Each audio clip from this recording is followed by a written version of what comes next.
Welcome to Success Story, the most useful podcast in the world. I'm your host, Scott D. Clary. The Success Story podcast is part of the Hubspot podcast network. The Hubspot podcast network has incredible podcasts like the MarTech podcast, hosted by Benjamin Shapiro.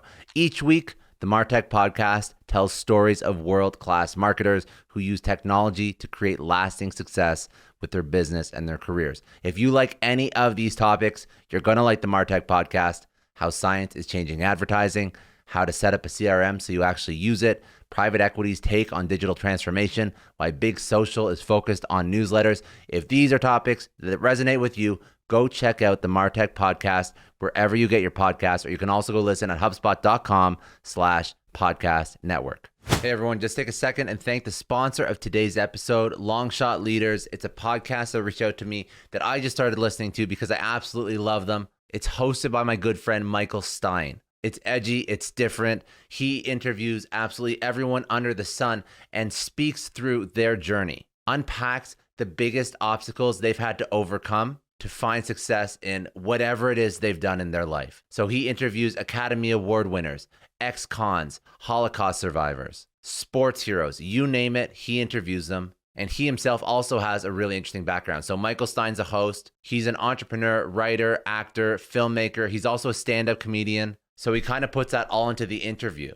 And then he gets into the how, the why, the secrets of why people do what they do. It's really cool. I actually love the show. He reached out to sponsor, but I don't take any sponsorships, especially for podcasts, unless I actually like them and listen to them myself. So I listen to it. Highly recommend you check it out. That is Long Shot Leaders with Michael Stein. Today, my guest is Kelsey Moreira. She is the founder and CEO of Doughp, an edible cookie dough company that is growing at 295% year over year. She was at Intel. She left. She was selling cookie dough at San Francisco's Pier 39 and inside Oracle Park. She then moved to the Las Vegas Strip.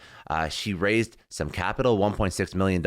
She had to pivot to e-commerce and direct-to-consumer because of COVID. She expects to close $2.7 million in sales by the end of this year, on track to do $5 million. She was a Forbes 30 under 30. She was a Vegas 40 under 40. She was also featured on Shark Tank. And on top of that, she struggled to overcome substance abuse issues, which is now part of who she is and what she basically evangelizes within her company. So we spoke about entrepreneurial lessons. We spoke about her Shark Tank experience. We spoke about transitioning from brick and mortar to e-commerce. We also spoke about some addiction issues that are not discussed enough in startup culture. So how Kelsey created a startup culture without any sort of drinking or mind-altering substances. How to permeate your values as a founder into the company culture so that it actually means something. And then, of course, there's some just straight business lessons in here as well, which are pivoting from retail into online, how she transitioned 100% online during COVID and sales skyrocketed, things that a lot of companies have struggled with. So let's jump right into this. This is Kelsey Moreira, founder and CEO of Doughp.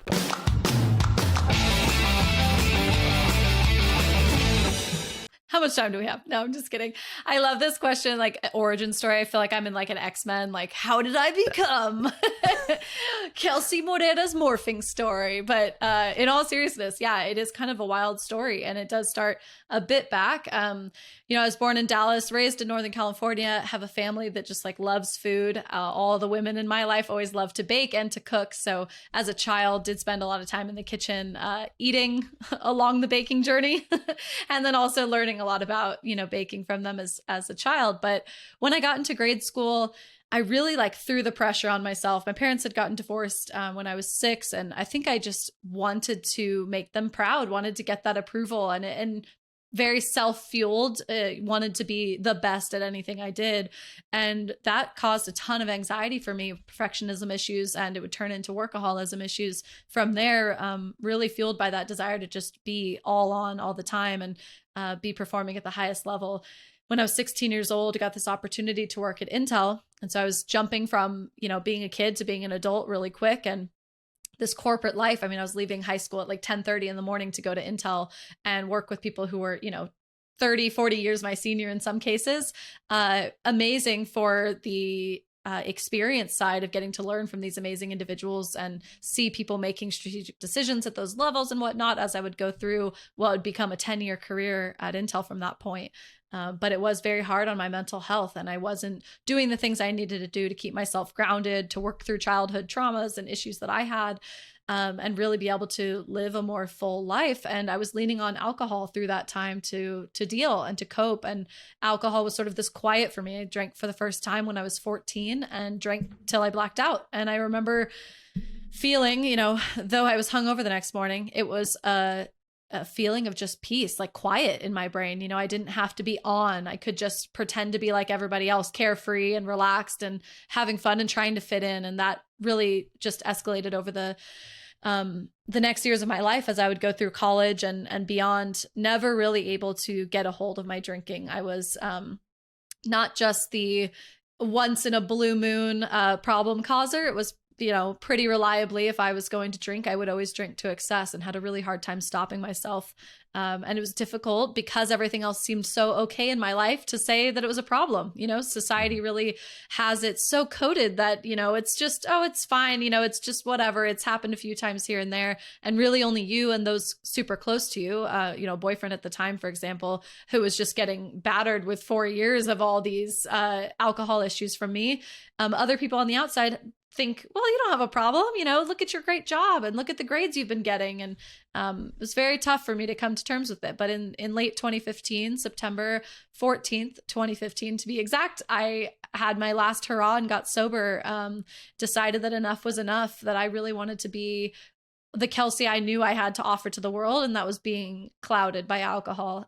So my choice to get sober really changed my life, opened up everything that I am and have today. And namely, getting back in the kitchen was one of kind of the first big changes. I started to bake again and really figure out, like, who is Kelsey? Like, what do I like to do? There's so much free time when you're not hungover or drinking all the time. And I was like, yeah, baking like crazy nights and weekends from work and bringing in those baked goods into the office and getting enough nudges of like, you should sell this, that I kind of got that light bulb of like, oh, like Shark Tank, I was like, I literally only had Shark Tank as an example of entrepreneurship back then. I don't have any entrepreneurs in my family. And I just sort of had that inkling of like, maybe I could make something that would be mine, something of my own that I could create. And I love making baked goods for people, baked or unbaked in my case today with cookie dough. But I just love giving something that I've created to someone else and watching them take a bite of it and light up. You really can change someone's mood with a sweet treat and just that moment that they take for themselves to have something sweet or share it with another person and what goes on over that. Just really an exciting moment for me to think about creating something of my own. But creating something of your own and basically, putting something out into the world that eventually turns into a business, that's a big jump from Intel. And that's that, I know a lot of people that do get these career moments and then they do pivot into entrepreneurship and they just don't make it because they think that, oh, I have big company experience, I'm sure I'll be good. But then they actually go into it and then it's difficult. But even just walk me through the mindset. So what gave you the courage? What gave you even the courage to stop drinking when there was nothing negative going on in your life? Because that's a pressure situation, especially if it was a social thing. But then also, what gave you the courage to jump from Intel? How do you like manifest this and bring this forward in the ideas and the decisions you make? Yeah, two big jumps in my life. The choice to say like enough's enough. I gotta get sober, and I think though everything is put together and perfect on the outside, seemingly, right? You always know, the individual knows how their relationship is with alcohol. And like I mentioned, those close to me who had gone through the ordeals, right alongside and my poor parents, like through college and beyond, constantly being like, okay, like, let's see what the phone call is from Kelsey this weekend, or if she's using someone else's phone because she lost hers. But, is she hospitalized again? I got hospitalized twice for overconsumption of alcohol, carried out of a party on a stretcher because I was blacked out. I'm a, 5'2", 120, pretty much was all through my college career as well. And like that, you just can't take the levels I was drinking at that size. So those things happened, and getting tickets for minor consumption drinking. I lied to a police officer. I told him information from a fake ID, so got false reporting to law enforcement. These little, tickets and issues throughout the time. And then the way I would treat those close to me, when I was drinking, just weren't a reflection of who I wanted to be. The final hurrah of coming to the decision to get sober, I'd gotten sober for 4 months when I was 21, this idea of like a reset. I was like, maybe if I just stop drinking for a few months, I'll be okay. And it's really, this is the joy of alcoholism. You just are trying however you can to navigate a path that lets alcohol stay in your life, because you just don't want to believe that you're going to have to be different. You're going to have to be the one that doesn't drink. And, why is this happening to me? So after that failed attempt, and then now I'm 24 at the time, feeling like, it's been about 6 months since the last episode, if you will, of acting out drinking. And then I'm going on a business trip to Barcelona. And from the moment I got off the plane, basically, I got to the hotel and they gave me a half bottle of wine as like the welcome gift, so I started drinking at like 10:30 in the morning, and on it went. And I came to at 3:30 in the morning in a stranger's apartment. I had cheated on, my boyfriend of 4 years, and had to have that phone call the next morning to explain all these things that I was just horrified by, and I had to pick the pieces together to even remember what had happened. And just feeling this absolute utter moment of clarity of like, I never want to feel this way again. I'd had so many mornings apologizing for stuff I barely remembered. And now here I am, where I should be I'm in this career. It's been already 9 years at this time, I believe, 9 years with Intel, and feeling like I should be in this new phase of life. And this is happening, I'm still having all these issues. I just said, enough's enough. Alcohol is just not worth it. And I found an English speaking AA meeting in Barcelona that morning, and I'll be 6 years sober this September.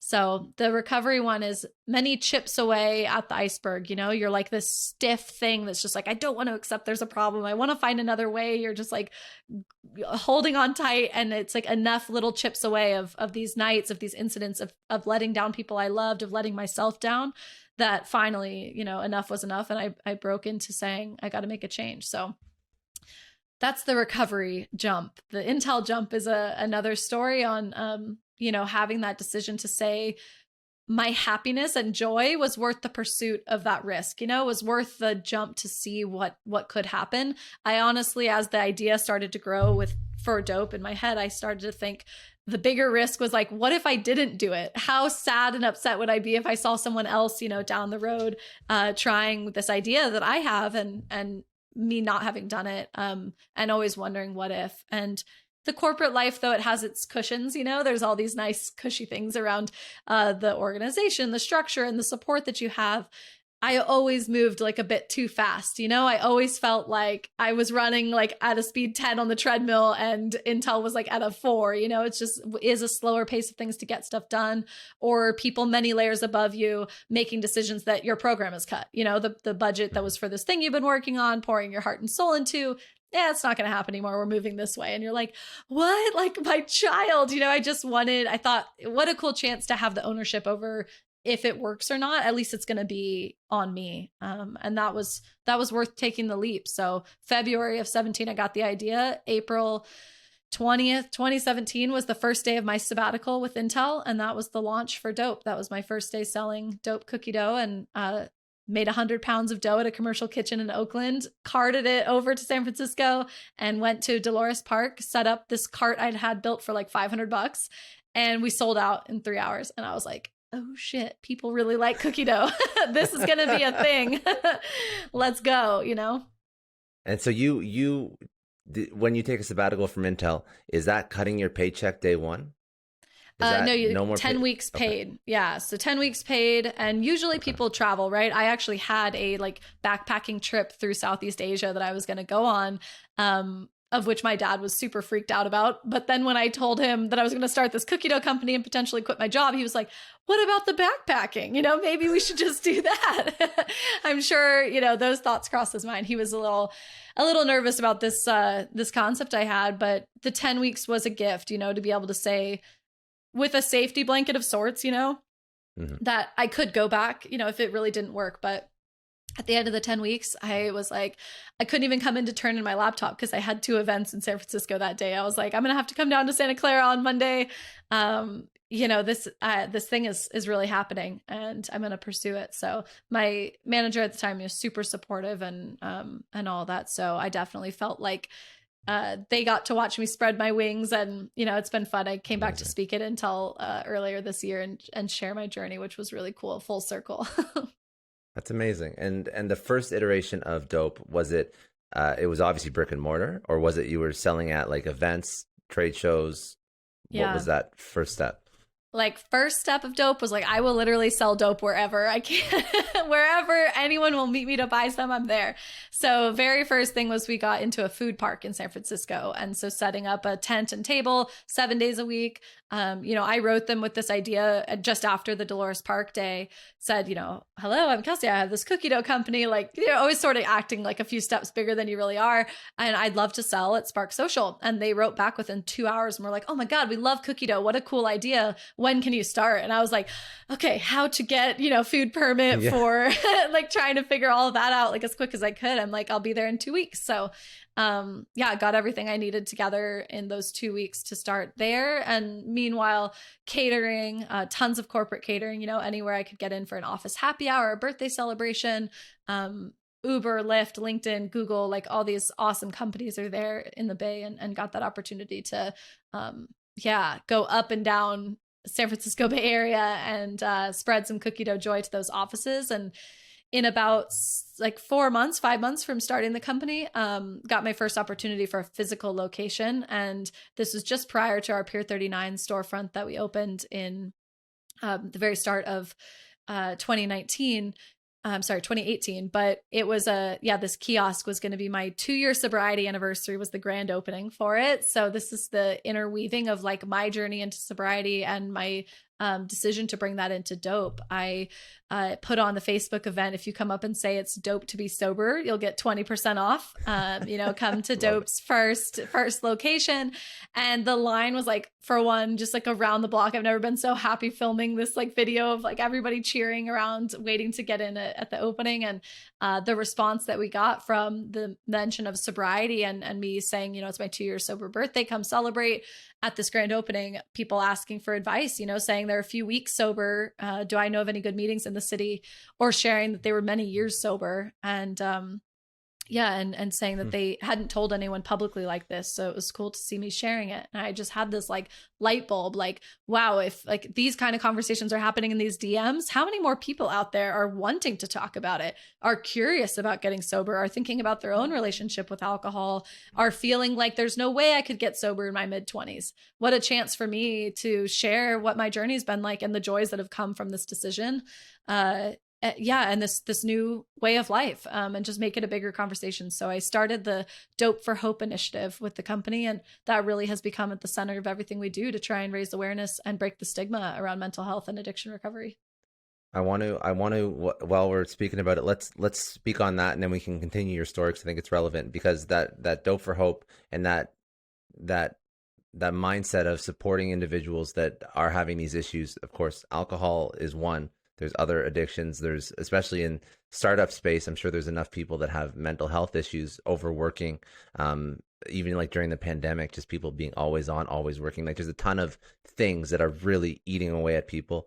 So what is Doughp for Hope? What is it trying to accomplish? How is it accomplishing it? And what are some of the ways that you feel that people can take better care of themselves when they're overworked or turning to substances?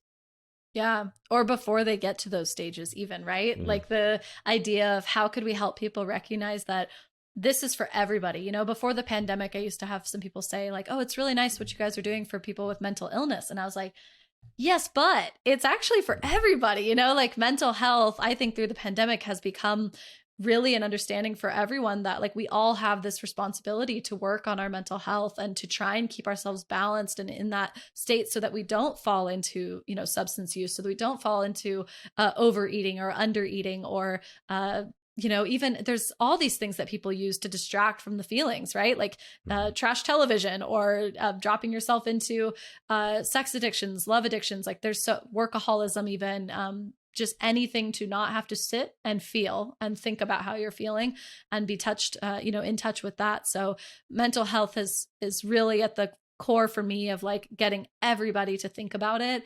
And for those in recovery, this other hand here is like those in or seeking recovery, how can they feel more supported? So Doughp for Hope coming to life at my business and what I mean, I feel like it's like Doughp is ours now. This like community concept, right? Like what is it doing for everybody is one, straight for the community through Mental Health Mondays. So we post information, stats, and a little dose of hope on a Monday morning through our social. We also send that out through our email list, dedicating for mental health tips, sobriety tips, like how to go to your first party sober, really keeping it as like a content engine for us as well to be shared. I just want to take a second and thank the sponsor of today's episode, Feedback Loop. Now, if you're a product person, entrepreneur, startup guy like me, you have at some point in your career tried to take a product to market. You've tried to come up with a new idea and it's fell flat. It's ultimately failed. 85 to 90% of all new products, of all new startup ideas fail. Why is this? Basically, it is really hard, really expensive, and really time consuming to validate product market fit with your potential consumers or customers. Old style market research is way too slow, too complicated, too time consuming for dynamic, fast moving teams that want to build great stuff. But what if you could test out your idea, your product with your target consumers whenever you want before you invest in the money, time, energy, effort that it takes to actually develop a product? Well, that's what startups all the way through to Fortune 500s are using Feedback Loop for. You get quality feedback from your target customers early and often. Feedback Loop is the test before you invest product research platform. It has built-in expert templates for concept testing, user discovery, prioritizing features on your roadmap, and much more. You can create your own test in minutes and get quality insights from your target consumers in hours. They've set up a special link for everybody who's a Success Story podcast listener to test it out, to try it. Go to go.feedbackloop.com/success. You get 3 free tests. That's go.feedbackloop.com/success. You can try it out for free. You get 3 free tests. So if you want your next product, idea, or feature to be a hit, test before you invest, build based on data, not opinion, and launch with confidence with Feedback Loop. Check it out right now. Resources and info on this. The next is for inside the company. So there's so much out there. Everybody knows about B Corp and whatnot. And it's like, it's amazing. What are you doing out for the rest of the world? But I often ask, like, how are those employees? Like, how is it inside that company? And that's really, really critical and core to me. And what I care about today is like trying to make more recovery friendly workspaces, trying to make more mental health policies come to life, and just open that door from employer to employee to be able to have these conversations. So often the last place someone is showing up is work. And what if we could, make it a more open conversation for managers when they ask, how's it going at the start of the one-on-one? It's really a like, how are you? How are you really doing? How's the balance? This work from home life, all these things going on, right? Like, have you touched in on a real, true heart-to-heart basis with your employee? And have you been vulnerable with your staff about how you're doing? And be able to open that door that it's okay to talk about the tough stuff in life, the things that are going on in your immediate family. And this level of vulnerability inside the workplace is, I think, really what's going to change the future for all of us and how we're able to bring our full selves to work and to get the help we need when we need it. The last area from Doughp is really for nonprofits working in the space. I am such a big proponent that I don't need to recreate the wheel. There are amazing people working on these issues. So for 2021, our beneficiary is the She Recovers Foundation for women that are in or seeking recovery. They are amazing. It's a great, many paths to recovery for people, but at the core is community. And so they're a really, really great community. We donate a portion of every single sale of Doughp to She Recovers, which is in excess of $20,000 already this year, which is super exciting. That's amazing. How do you find this has impacted the culture at Doughp? Like, so if I think I'm young and I'm going to go work at a startup, because if I'm not mistaken, I was doing some research and you tried to create a culture that doesn't include drinking or other drugs or other things, right? That's one of the tenets. But if I'm young, I want to join a startup. Well, I don't really get why I can't have drinks at a company party. It doesn't make sense to me. So what's the end result? Has it attracted talent? Has it pushed talent away? Has it attracted potentially the right people that you want to work with? I'm curious what the actual implication is for a company that champions this. Yeah, I mean, I think at the core of any authentic mission-driven company, you want to have employees that are super bought in on what the mission is, right? You want to have employees that are like living and breathing it to some regard, or at least are super passionate in understanding the value of what you're trying to do. So for me, the idea that what we do would push anyone away is certainly like, they probably shouldn't work here, because it's a big part of the impact we're trying to have elsewhere. It's a good takeaway. Yeah. Yeah. So I feel like, for us, in my eyes, and through our journey with Doughp, even from being a brick and mortar storefront, having to interview more regularly, right, to get hourly staff working in the stores, to now being a remote company with a social media side, we've got customer support, and then obviously like the director roles on operations and marketing. It has helped immensely, not only to attract the best talent, but to retain them, to make them feel like they are able to be their full selves at work. They're able to talk about what's really going on.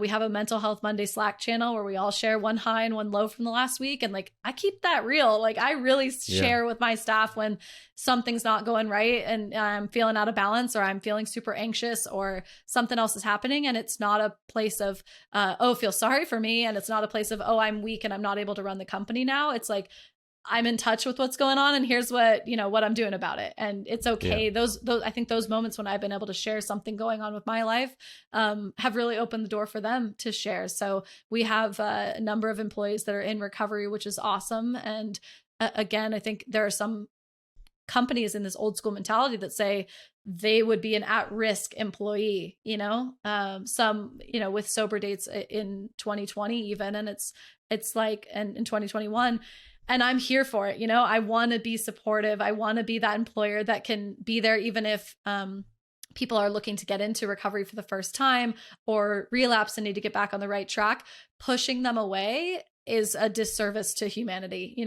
Someone struggling in your company at that moment is when they need you the most, to say and to see through the issue and see that there's someone, a human, struggling with something, and that you have an opportunity to help. So for employers out there, like, we did share a policy on our mental health policy, like a template version of the mental health policies on our blog. So that's something great to look at. There's also recovery friendly workplace initiatives in, I think, 13 states now. So really cool to see these structured ways of showing how real the problem is, how pervasive it is, what cost it's really having to employers to ignore it, loss of productivity, et cetera, turnover rates, all of this, and things, actionable things you can really do to change those ways inside your company. But it's like you said, it has to be a culture change. The decision to not have alcohol at client events, or, when we did a client event in San Francisco, and it was like, we had a mocktail bar. We had a bunch of fun mocktails, all with cool Doughp names and stuff. And then had kombucha there and like the whole thing. So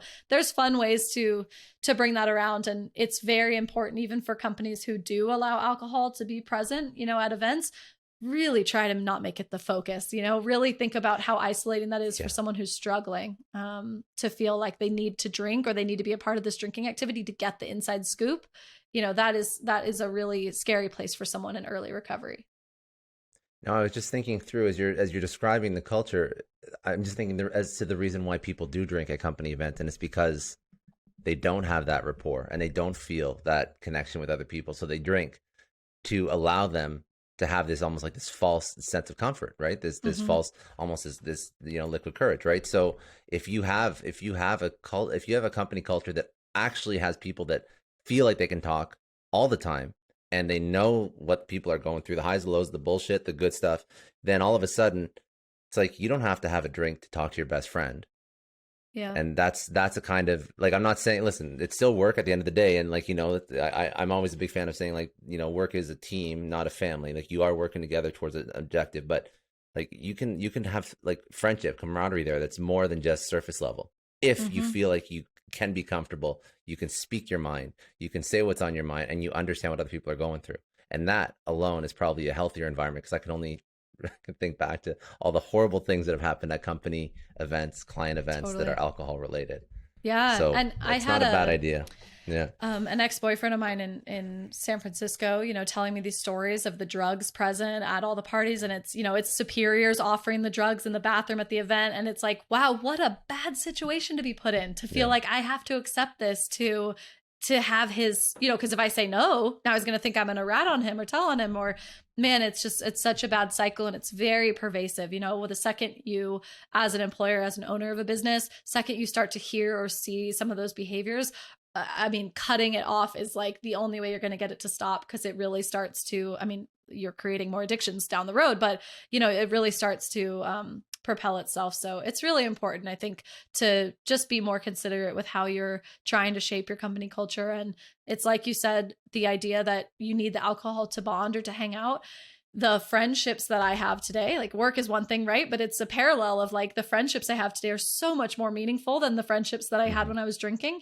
I maybe had more friends, quote, air quotes here, right? Acquaintances, drinking buddies. I had more, plentiful, but we weren't really friends. Like when we were together, we were talking about what we were drinking, or we were talking about just BS, nothing. Yeah. And now it's like the time you spend with your friends, in recovery, or those who just choose to drink less. It's like really much deeper relationship. And I find that same thing is coming true in the workplace. Yeah. Let's keep going down your story, because there's a couple other points. Like the Shark Tank is a good story. I want to understand what your experience was with that. Even like the pivot from brick and mortar to e-commerce. So what's next in the Doughp timeline, Doughp story? You now have your first brick and mortar. You've moved to Las Vegas, the Las Vegas Strip. You're selling there. Let's keep going from that point. Even pre-selling in Las Vegas, we actually went on Shark Tank to raise funds for that Vegas store. So Shark Tank came in, it was May of 2018. So I'm just over a year into the business, and Shark Tank was coming to town with a casting call. I don't know anybody in show business, similar with like, I don't know any entrepreneurs, definitely don't have any famous relatives to get me onto the show. And so I went to an open casting call and sat on a curb with like 500 other people all waiting to go in and shoot their shot. You get like 90 seconds to pitch why you're going to be the most amazing entrepreneur for this, and made it through that first round, and on. It would become a 6-month ordeal through all these video submissions and phone calls and information to be provided, contracts to sign. I was like pre-understanding how important a lawyer was. So I just like, okay, I mean, it's Shark Tank. I was like, I guess I just have to sign this. If I want to be on the show, they're not going to negotiate with me, but always negotiate is my takeaway there. You can always negotiate a contract. So wish I had read that, but everything worked out just fine. And I was chosen to film for the show in September of 2018. Another amazing like alignment with recovery. It filmed like the day after. I need to look up this exact date because it was either the day after or day before, but the day after my 3-year sobriety anniversary. So really cool, like alignment of like, you're doing the right thing. Sobriety kept giving me these little reminders that like, look, another year in and like this awesome freaking stuff is happening, like keep going. So went on the show. I mean, I had an amazing time going through that process, and so cool to get to shoot my shot to these amazing people who could dramatically change my life.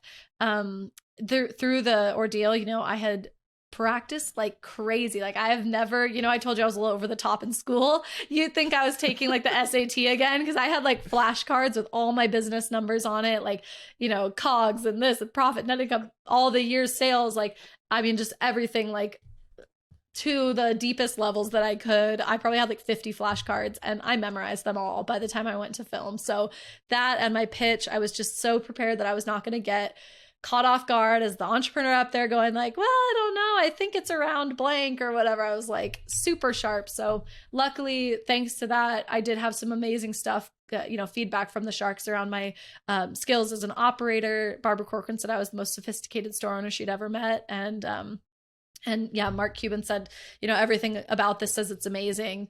But then the conversation turned into like cookie dough is not healthy and the obesity epidemic. And like, I'm sitting there going, hey, and it's cookie dough, like it's dessert, it's supposed to be a snack. It's supposed to be. It's not meant to solve the obesity epidemic. It's meant to just be fun 100%. After dinner. Solving like the mental health epidemic. Like take a moment, have some self-care, treat yourself. You're doing all that. You're doing that already. You're already doing that. Like how many things can you take out of cookie dough? You already are solving mental health. You're solving addiction. You don't have to solve obesity at the same time. Like that can be someone else's. Yeah. Like, can we just share this at all, or do I gotta get all the weight on my shoulders? So yeah, it was a little almost like built for TV, because like Twitter was like blowing up afterwards, like, what are you talking about? This was the best pitch I've ever seen in Shark Tank. Like, we had a number of people tweeting that like, this is the best we've ever seen. How did she not get a deal? And like, look at all these other people bringing up other sweets companies that they'd invested in. So it was really jarring. I kept my cool in there. I was like, thank you guys so much. I wish I was hugging one of you, but thanks for letting me, you get to hug when you make a deal or whatever, but thanks for letting me come up here. And turned around, like waved, clicked my heels, and then I was like gonna walk down the hallway, and I just lost it. Like the camera is like right here, like 6 inches in front of you, and I just totally broke down. You don't see this on TV. Like, thank you, editors. You guys cut all this out, but full emotional, like, cliff dive. You just go from like thinking one thing is going to happen and like it's going pretty well, they're saying all this nice stuff, and then it's like I'm out. I was like, oh my god, like it didn't end the way I thought. And I took a mental health day the next day. I told my staff, did any of them say anything when they saw you crying? The sharks, yeah, did they hear you? Did they say anything? The second you turn and start walking, those doors close like right behind you, and the camera again is like right in front of my face, and I'm walking towards them as I start to break down, and then I get through the back doors and like just started like hyperventilating, like really trying to get the camera out of my face. Like that escalates it a lot, because you're just like, I just like, I just kept saying like, I just need a minute, you just want to be able to regroup, but they like want to capture it all. And I was so prepared. I'm like, okay, this is gonna happen. I'm gonna be the girl sobbing in the Shark Tank trailer, but thank goodness, they didn't air that. So no, I really left. I don't think they wanted to make an example out of somebody who's already doing incredible work. So it wasn't like you were the bad option. So that's fine. Yeah. So incredible Shark Tank experience, and obviously that probably did get some exposure, but all the growth, the pivot to eComm, none of that's funded. Are you still bootstrapped at this point? No, so I had gotten funding 2 months after filming. I found another investor and got funding for the Vegas store. So I opened that in March of 2019, which was luckily like it wound up being 3 months before I got the notice that we were going to air. We aired in May. Very fortunate that the store was open by the time we aired, because so many people like go to check you out and see like, oh, are they still around? But we really weren't so focused on e-commerce at the time. All of 2019, we sold $50,000 online. Late 2019, and 2019 ended 1.2 million for the business. So you can see most of it was in our brick and mortar focus. My husband joined the company in late 2019, great like ops and finance brain. And he's like, Kelsey, 2020 needs to be the year of focus. And we sort of looked at all these things, like I said in the beginning, I was sort of like, I'll sell wherever I can sell. Right. So we were Hilton Union Square. You'd find us in the lobby of that hotel. Like we were doing catering. So a little bit of wholesale stuff, catering, a little bit of e-commerce, and then the stores. So it's like, how can we refine all this down? And he, with all of us kind of weighing these options, even looking at franchising and whatnot, e-commerce just made the most sense to focus on, which would be like the best decision ever, knowing what would happen in 2020, not knowing what would happen in 2020, rather, being able to have that decision come to light gave us the ramp time we needed to get the retention marketing in place and get the ads started and really start to optimize the site. We moved over to Shopify. I just want to take a second and thank the sponsor of today's episode, Hubspot. Hubspot is the leading business CRM. Now, creating a legacy business starts with investing in sustainable, scalable tools.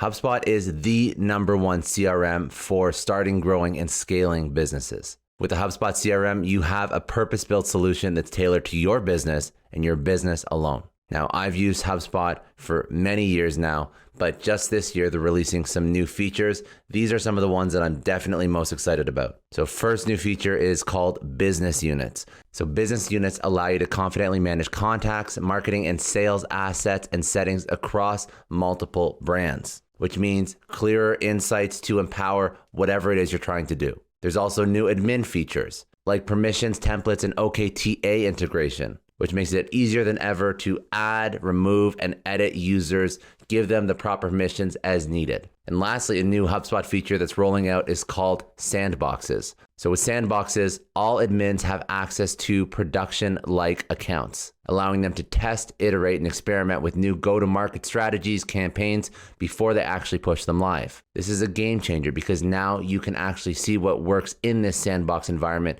very similar to what a developer would do in a pre-prod or a testing environment. If you want to learn all about HubSpot's latest features, some of the new features I just spoke about, you can customize your CRM platform as well as learn about all these new features and all the old legacy features as well at hubspot.com. And get all those engines going and just absolutely crazy sales for us, to go from 30 boxes a month in November of 2019 to 3,000 a week in April 2020. Real glow up. Yeah. Yeah. That's insane. And you managed that no problem. Like you didn't have supply chain. Like you could staff up. Like I'm sure you had some stressful nights. Like, no problem was maybe a little far. Like I'm literally, I have PTSD over this period of my life. You know, it was very trying, you know, and it is, sometimes people ask like, what's entrepreneurship to you? And it's like, entrepreneurship is those months of that scale and being so committed to what you've created that like there's nothing that will stop you. Like you will find a way to make it happen.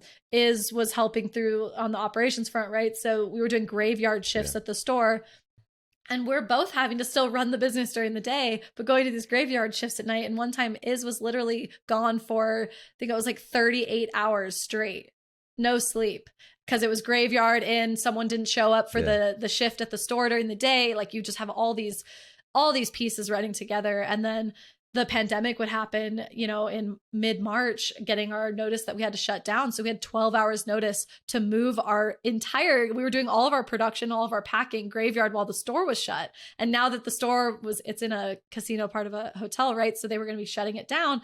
12 hours notice to find another kitchen, get a U-Haul, load everything we can think that we might need for the undetermined future that is before us. You know, no one knew how long the shutdown was going to last.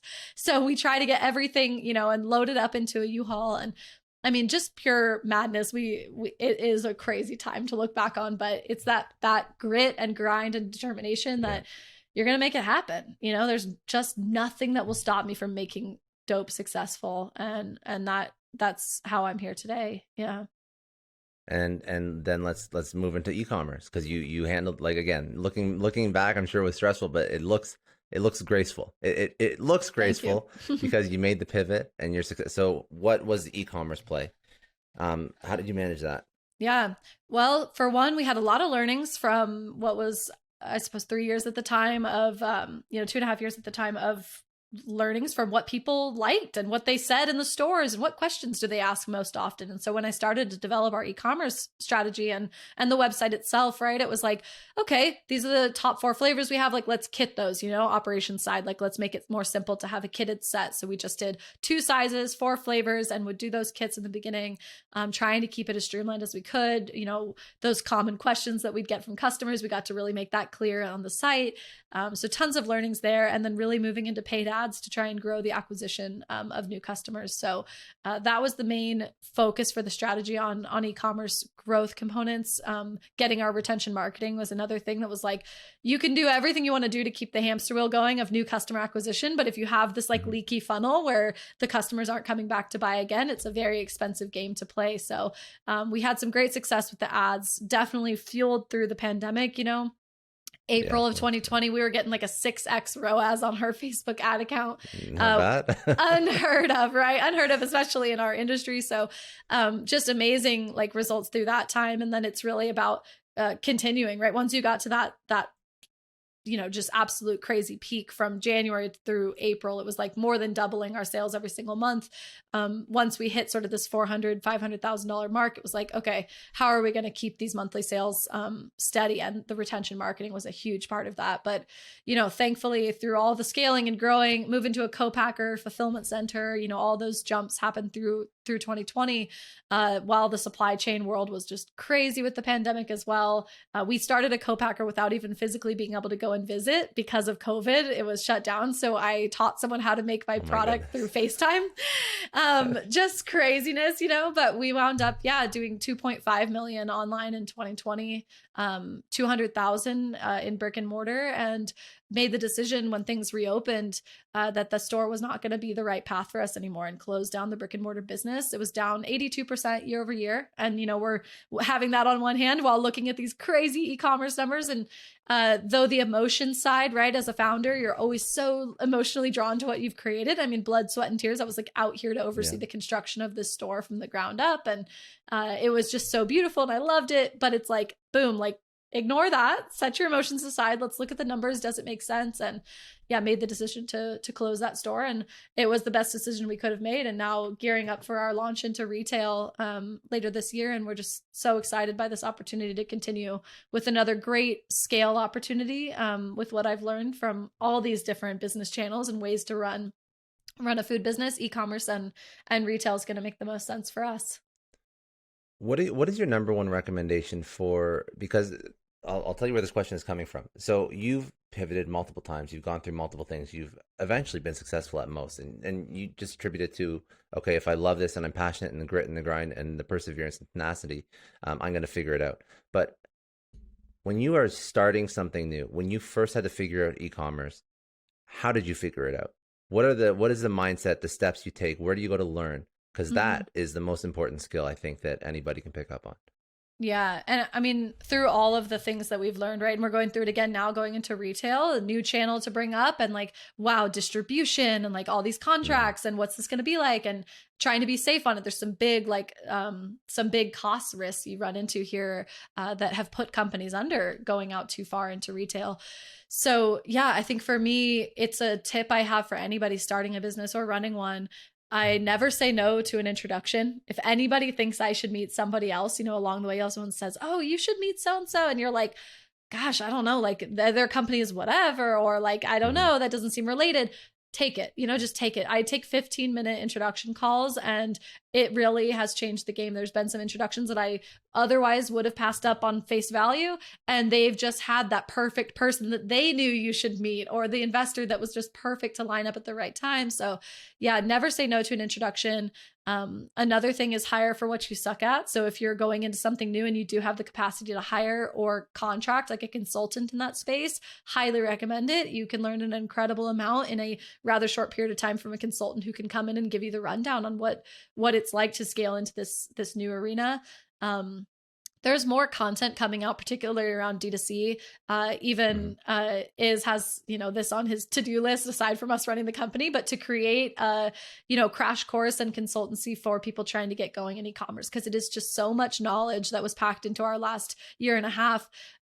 We want to be able to pass that on to other people to learn, but reaching out, never be afraid to ask for 15 minutes on someone's calendar on LinkedIn. I did a lot of that in the beginning, would just reach out and say, love what you've built. I have 5 questions. If I could just get 10 minutes of your time, I'll meet you wherever, back when in-person things were doing, and like in SF, I was literally be like, anywhere you're going to be, are you going to be walking between 2 meetings at this time? Like I'll come and meet you at that block. Yeah.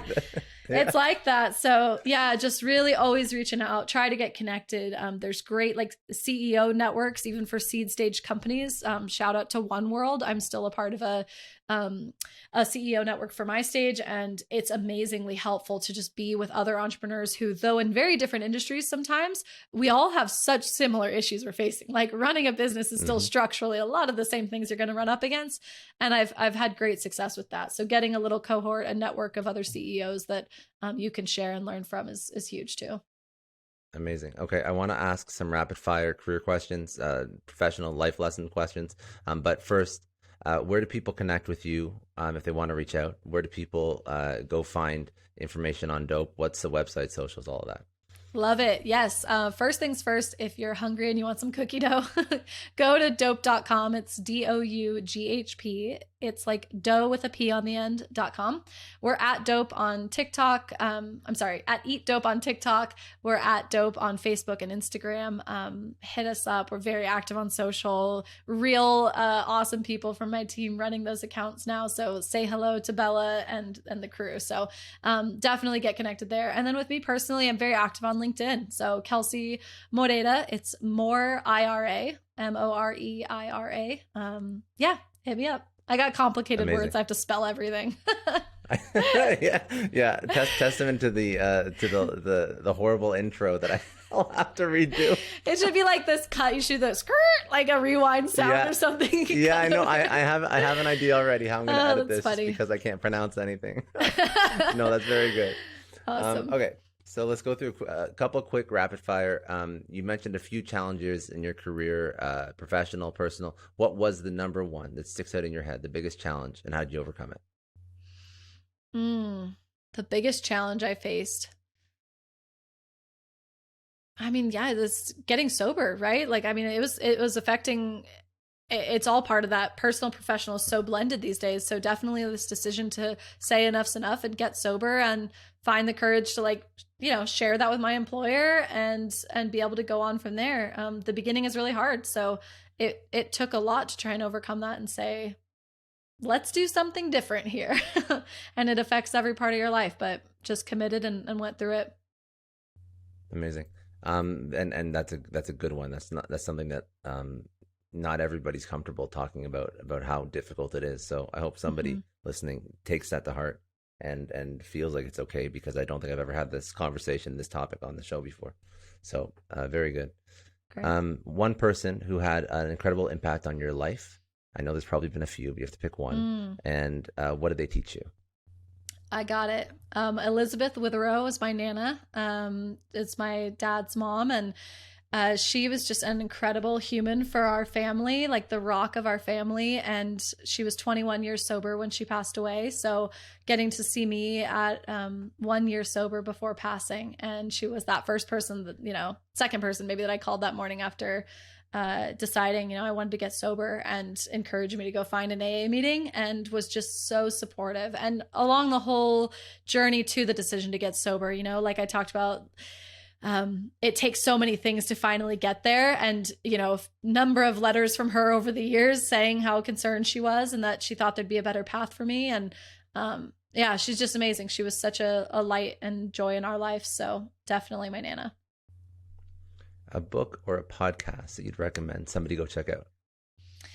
You know, I always recommend this book because it led me to starting Doughp, kind of in the beginning stages of the idea, right? Kind of boiling in my head. And I read the book, You Are a Badass, by Jen Sincero. It's bright yellow cover, very popular a few years back. And just a great book, really changed up the mindset around like risk taking and, you know, this idea that you have the propensity to create wealth if you just are focused on it and letting yourself fully dedicate your time and energy towards it, you will be able to create and sustain, you know, a life. Reassessing risk. Amazing. What would be one thing that you would tell your 20-year-old self?